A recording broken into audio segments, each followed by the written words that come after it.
Dito sa Super JD e-bike, kahit umulan, hindi kami nauubusan ng Vermax Pro Model. Kita mo naman, naka-power steering na, tapos 6-liter pa.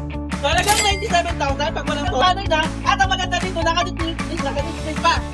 Ito po, may extra gulong na pa at malaki pa ang gulong mo. Napakataas ng clearance. Nakalagang 102,000 pag may solar. Napakaganda pa ng e-bike mo. Kahit umuulan, dito lang yan sa JD Super e-bike sa harap ng Quirino Highway no. 46. Sa harap ng Quirino Highway no. 46. Wait.